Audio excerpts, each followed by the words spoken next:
the queen, and it's intense. One of them yells, "I'll leave them to you, Chahain." He's trusting her to take down the remaining guards. We see people watching the raid on TV, and they're on the edge of their seats. Now it's down to 3. The pressure is on. The commentators are hyping it up. 2 guards remaining. If our hunters can just finish off these last 2 guards, they can finally attack the queen. Victory is in sight. Even an old man is watching. All of the powerful guards have been defeated. He's invested in the outcome. This is their 4th time already. They need to win. The viewership ratings are through the roof. Sir, viewership ratings surpassed 85% just now. South Korea is about to make history. So the hunters are closing in on the queen, and the whole nation is watching. Can they pull it off? Find out in part 2. Subscribe now. Okay, the hunters are ready to strike. One of them shouts, "Close in on her." They're going for the kill. Baek transforms into his beast form and attacks. Gih! Don't be afraid. A queen without her guards is nothing but a scarecrow. He's not intimidated. He unleashes a flurry of attacks, tearing through the queen's defenses. But then, something unexpected happens. The queen lets out a terrifying roar. Roar! It's a sound that shakes the entire dungeon. So, what was that roar? And what does it mean for the hunters? Find out in part 3. Hit that subscribe button. Okay, that roar was intense. One of the hunters is shaken. What was that? A roar? A death cry? No, I feel like it's something else. It's like she's calling for someone. Back on the surface, the support staff is panicking. Mr. Goto, the ants are changing direction. The ants have changed direction. They're heading for the tunnels. The jamming signals are failing. The jamming signals aren't working. Something's gone terribly wrong. Jin Woo senses the change. What on earth is happening? He knows something bad is about to happen. So the Queen's roar has triggered a massive change. What's going to happen to the hunters? Find out in part 4. Don't miss it. Subscribe.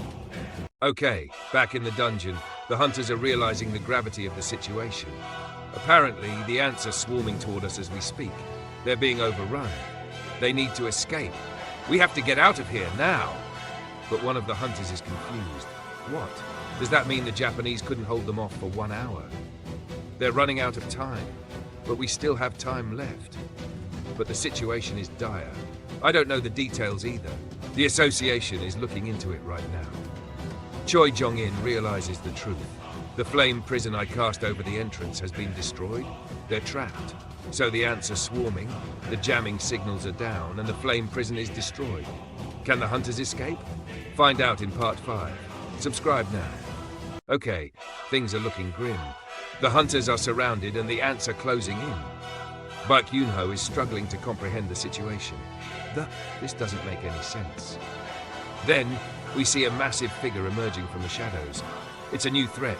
The Queen is calling out and something is responding. The commentators are losing their minds. Is the real battle about to begin? The stakes have been raised. So what is this new threat? And can the hunters survive? Find out in part 6. Don't miss it. Subscribe. Okay, the hunters are facing an unknown enemy, and the tension is palpable. One of the hunters is trying to keep everyone focused. We're in the boss's lair of an S-rank dungeon. Nobody's going to take responsibility for your life here. If you understand what I'm getting at, stay behind me. He's warning them that things are about to get even more dangerous. The real fight is about to begin. The cameraman is getting closer for a better shot. We've just passed the 80% mark in viewership ratings. Move closer for a better angle. He's focused on getting the best footage. Meanwhile, back in the human world, an old man is watching the raid, but he's not impressed. Oh, those guys are always just talk. I don't pay them any mind anymore. He's cynical about the hunters' chances. So, the hunters are facing a new threat, and the world is watching. What will happen next? Find out in the next chapter. Don't forget to subscribe.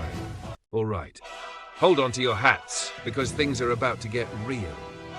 We left off with Byung-gu getting absolutely demolished, and now we're seeing just how terrifying this new beast truly is. Hey everyone, this is Chapter 100, Part 1. The camera pans up to reveal the creature towering over the battlefield, and it's clear that it's on a completely different level than anything we've seen before. One of the hunters, still reeling from the attack, can only think it walked right past us. They're starting to realize that this thing isn't even interested in them. They're just collateral damage.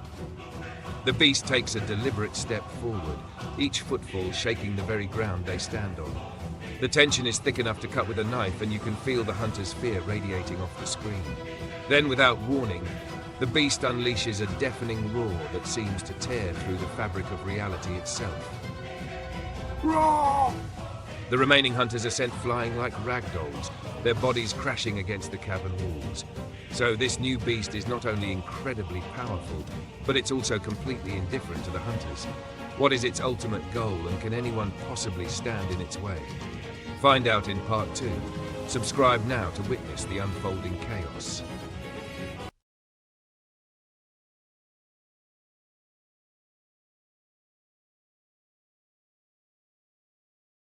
The battle is about to begin, but the tension is broken by a chilling revelation. We see the beast standing over the fallen Byung-gu, and it's clear that something terrible has happened. Alright everyone, this is Chapter 101, Part 1. The beast speaks, its voice a distorted echo of Byung-gu's own. Run away, Yoonho. It's using Byung-gu's memories and emotions to try and manipulate Baek Yoonho. Baek Yoonho is enraged. You bastard. He's furious that the beast is desecrating his friend's memory. So the beast has the power to absorb not only strength, but also memories and emotions. How will this affect the battle? Find out in Part 2. Subscribe now. The dust settles, revealing the devastating aftermath of the beast's attack. The hunters are scattered and broken, their bodies battered and bruised. Choi Jong-in, the fire mage himself, struggles to push himself up, his face contorted in pain. Ah! He's clearly been pushed to his absolute limit. Alright, this is Chapter 100, Part 2. The beast looms over the battlefield like a vengeful god, its presence casting a long, ominous shadow. It's clear that the hunters are completely outmatched, their skills and abilities rendered useless against this overwhelming force. Then the camera focuses on the beast's unwavering gaze, and we finally see its true target. It's not interested in the hunters at all. It's heading straight for the entrance to the dungeon, as if drawn by some unseen force.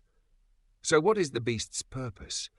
What lies beyond the dungeon entrance that it's so determined to reach? And can the hunters somehow find a way to stop it before it's too late for everyone? Find out in Part 3.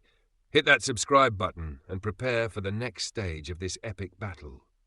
The beast is on a relentless march towards its unknown objective, its massive form carving a path of destruction through the dungeon. It's a force of nature, unstoppable and unwavering in its purpose. Hey everyone, this is Chapter 100, Part 3. The remaining hunters, battered and bruised, can only watch in horror as the beast continues its advance. They try to regroup, to formulate a plan, but they know deep down that they're powerless to stop what's coming. The beast reaches the entrance to the dungeon, the gateway to the outside world, and unleashes a surge of power that shatters the very air around it. The ground trembles, and the sky above crackles with energy. But then a figure emerges from the shadows, standing defiantly in the beast's path. It's a familiar face, a hunter who has faced impossible odds before and emerged victorious. It's Sung Jin-woo. So, Jin-woo has finally arrived, just as all hope seemed lost. Can he possibly stand against this monstrous creature and save the hunters from certain doom? Find out in Part 4. Don't miss it. Subscribe now and witness the clash of titans. The beast continues to taunt Baek Yoonho, revealing its twisted understanding of humanity. It's standing over the fallen Chahae Inn, and it's clear that it's analyzing her. Hey guys, this is Chapter 101, Part 2. The beast speaks. You are all weak. It's dismissing the hunters as insignificant. The beast continues. Our queen was defeated, just what ordinary life looks like. It's mocking their values and their way of life. So, the beast is not only powerful, but also intelligent and manipulative. Can Baek Yoonho overcome his rage and find a way to defeat it? Find out in Part 3. Hit that subscribe button. The beast reveals its true nature, explaining how it gained its power. It's standing over the fallen Matsumoto, and it's clear that it's absorbed his knowledge and abilities. What's up, everyone? This is Chapter 101, Part 3. The beast speaks. The beast obtained not only the life, but also the strength and knowledge of the person it had consumed. It's a terrifying ability. The beast continues, killing all the soldiers on your side. won't be enough. I want to read about war in history books, not fight in one, that's all. It's revealing its twisted motivations. So the beast is a composite of all the hunters it has consumed.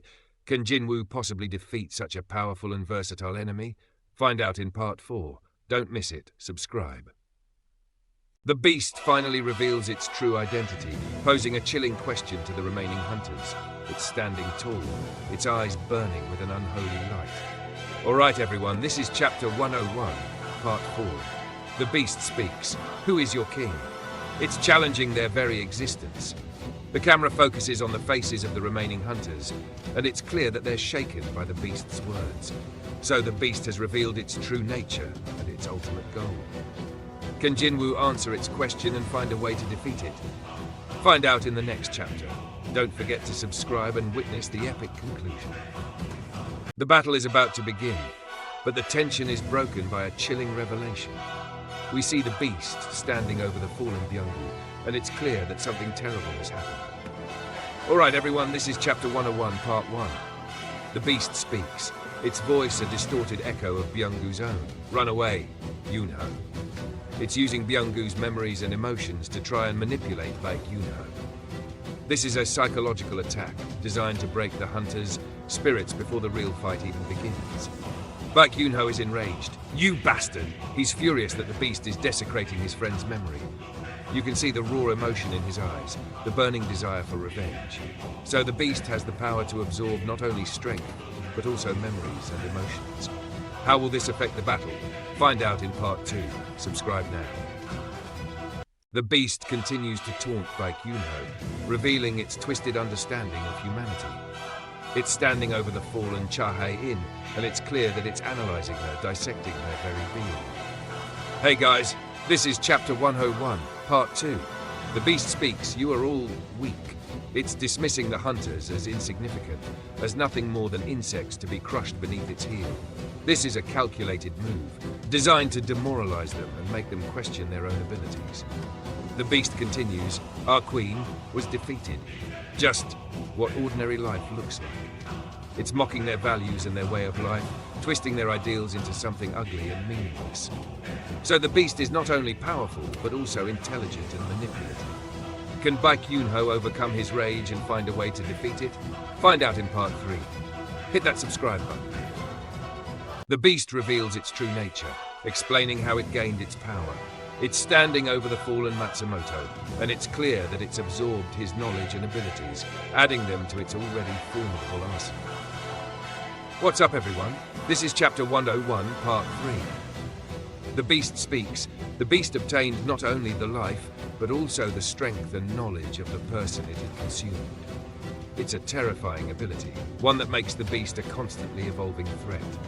The beast continues, killing all the soldiers on your side won't be enough.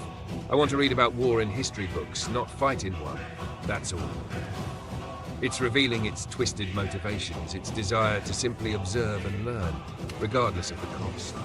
So the beast is a composite of all the hunters it has consumed, a Frankenstein's monster of power and knowledge. Can Jinwoo possibly defeat such a powerful and versatile enemy? Find out in part 4. Don't miss it. Subscribe. 2. The battle intensifies as Jinwoo takes center stage, his presence a beacon of hope in the midst of overwhelming darkness. The hunters, battered and broken, look toward him as their last chance for survival. Alright everyone, this is chapter 102, part 1. The beast, unfazed by Jinwoo's arrival, stares him down. Its twisted grin spreads wider as it senses the immense power radiating from Jinwoo. So, you are the one they call the Shadow Monarch, it growls, acknowledging its true adversary at last. Jinwoo doesn't flinch. His eyes glow with a dangerous light as he summons his shadows, the ground trembling beneath his feet. Behind him, his army begins to emerge, dark figures rising from the depths of the abyss. The beast roars and charges, and Jinwoo meets its attack head-on with a devastating blow that sends shockwaves through the battlefield. So, the ultimate clash has finally begun. Can Jinwoo and his shadow army bring